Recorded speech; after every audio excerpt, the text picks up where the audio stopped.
নমস্কার, আমি গৌতম বন্দ্যোপাধ্যায় আর আপনারা দেখছেন গৌতম ব্যানার্জি অফিসিয়াল। রাজনীতি যেরকম চলছে আমরা তো তা দেখতেই পাচ্ছি। পশ্চিমবঙ্গের রাজনীতি নিয়ে আজকে যেটা বলতে চাইবো সেটা হচ্ছে বামেদের রাজনীতি। কেন বামেদের রাজনীতি? বামেরা কি একেবারে প্রাসঙ্গিক নাকি অপ্রাসঙ্গিক? অনেকেই বলছেন বামেরা নাকি অপ্রাসঙ্গিক হয়ে গিয়েছেন। কিভাবে, কেন অপ্রাসঙ্গিক হলেন?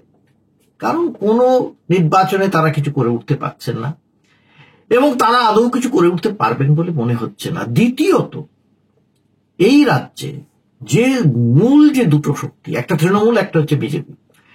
তৃণমূল এবং বিজেপি দুজনেই কিন্তু কেউ কাউকে পথ ছাড়বে না, কিন্তু তৃণমূল ক্রমশ এগোচ্ছে, বিজেপি একই জায়গায় থেকে যাচ্ছে, কমে যাচ্ছে, মাঝে মাঝে একটু উঠছে আবার কমে যাচ্ছে, কমে যাওয়াটা বাড়ছে বিভিন্ন জায়গায়। তার কারণ তাদের সাংগঠনিক অবস্থা মোটেই ভালো না। তারা যেভাবে ভেবেছিল এই দলের সদস্য বাড়াবে তা মোটেই এগোয়নি, একেবারে মাঝপথে মুখ থুবড়ে পড়েছে কার্যত। 1 কোটি হবার কথা 26 লক্ষে এসে দম নিচ্ছে, কবে আরো কিছু বাড়বে, এই হচ্ছে অবস্থা। কিন্তু সেটা কিন্তু শেষ কথা নয়। যখন আগামী 26-এ আমরা নির্বাচন দেখতে যাব তখনও কিন্তু একটা জিনিস থেকে যাবে, সেই জিনিসটা হচ্ছে ধর্ম। ধর্ম যেভাবে মাথাচাড়া দিয়েছে সারা দেশে বিজেপির দৌলতে এবং কট্টর হিন্দুত্ববাদীদের দৌলতে, তা কিন্তু এই রাজ্য এসে গিয়েছে। এবং বিশেষত বাংলাদেশের যে ঘটনা ঘটলো তারপরে এই রাজ্যে হিন্দুত্ববাদ আরো বেশি মাথাচাড়া দিয়ে উঠছে, আর সেটার উপরে ভরসা করছে বিজেপি। আমরা জানি সেটা। এর বিরুদ্ধে চলতে গেলে যে গণতান্ত্রিক ধর্ম নিরপেক্ষ শক্তির দরকার ছিল তার মধ্যে হতে পারত, প্রথমেই নাম আসতে পারত বামফ্রন্টের, মানে communist party of India, Marxist, মানে সিপিআইএম এর।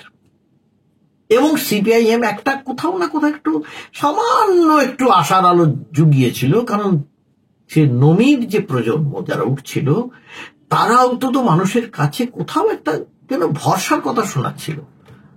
তাদের দেখে শুনে মনে হচ্ছিল তারা যথেষ্ট, they are bright young people, energetic, secular minded, ভেতরে ভেতরে ধর্ম নিরপেক্ষ। তাহলে সমস্যা কোথায়? সমস্যা হচ্ছে সিপিএম যেখানে ছিল সেখানেই আছে, মানে আলিমুদ্দিনের কথা বলছি। সেখানে নতুন কিছুই দেখা গেল না।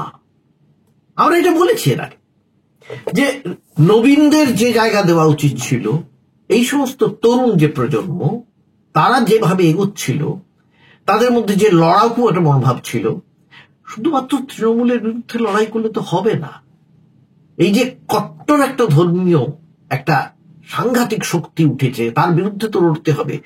সেই লড়াইটা এরা করতে পারত, কিন্তু তাদের কেউ মাথায় তুলল না। শেষ পর্যন্ত তাদের ইউজ করা হলো, মাঠে ময়দানে পাঠানো হলো খানিকটা, কিন্তু নেতৃত্বে নিয়ে আসা হলো না। কারণ সিপিআইএম দল বাবা অত সোজা নয়, আগমার্কা দল, আগমার্কা মার্কসিস্ট হতে হবে।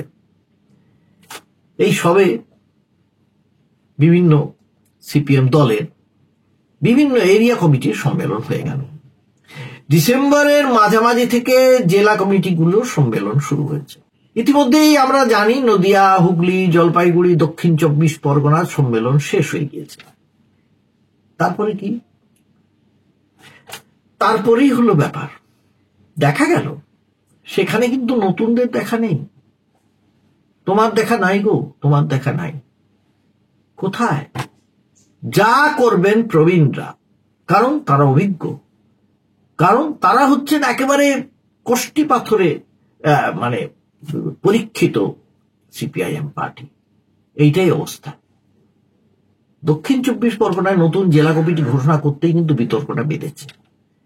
হ্যাঁ, কেন বেঁধেছে এটা কিন্তু সিপিএম বলবে না, একেবারেই বলতে চাইছে না, কিন্তু যেটা ভেতরের কথা সেটা আমরা জানি।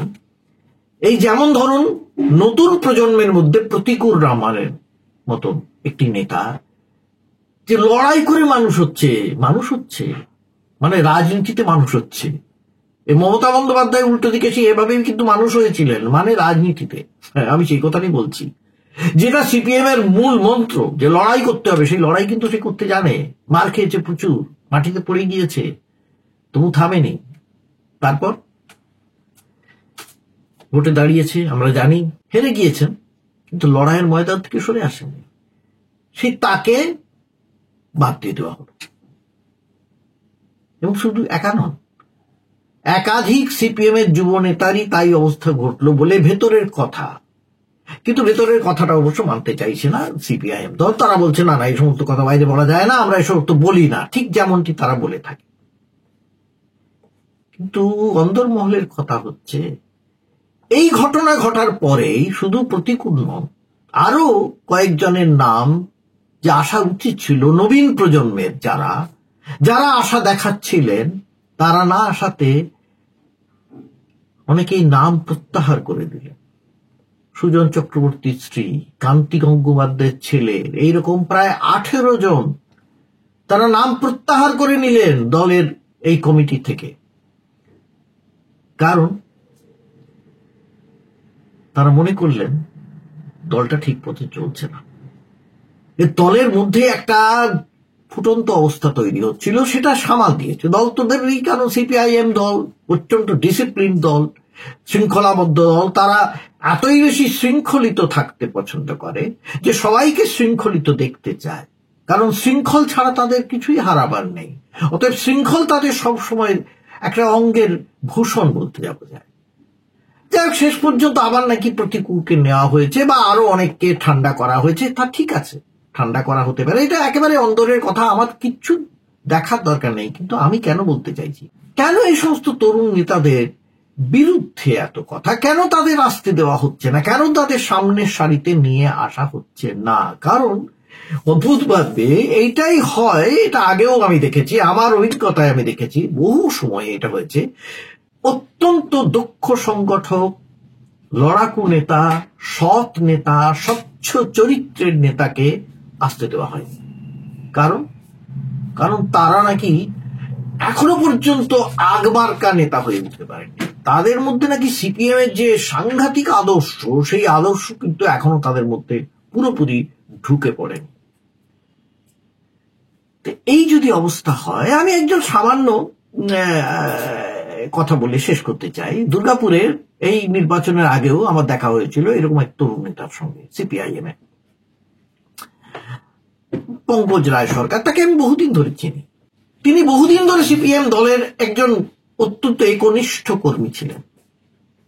সেই তিনি যখন বিধানসভায় প্রার্থী মনোনয়ন হয়ে গেল, তিনি বীতশ্রদ্ধ হয়ে গেলেন। কতদিন থাকবেন? কোন জায়গায় তাকে ইউজ করা হচ্ছে না, তাকে নয়, তার মতো অনেককে দল ছেড়ে দিলেন এবং কোথায় গেলেন? তৃণমূল দলে। এটাই হবে। যারা লড়াই করতে পারবেন না, যাদের লড়াই করতে দেওয়া হবে না, তারা এবারে বেরিয়ে আসবেন দল থেকে। কেউ হয়তো বসে পড়বেন, কেউ হয়তো থাকবেন না, কেউ তো অন্য দলে চলে যাবেন। এর ফলে লাভটা কার হবে? একদিকে হবে তৃণমূলের, আরেকদিকে হবে বিজেপি। তৃণমূলের কেন?